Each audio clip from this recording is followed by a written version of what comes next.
আমরা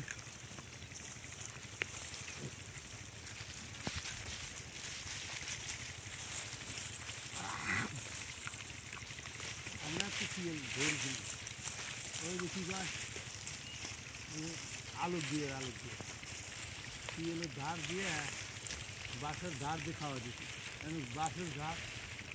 এই এত নি করে আইল আছে ওই শিয়ালের গর্ত ওই বাঁশের ধারের কাছেই 1-2 হাত তফাৎ শিয়াল না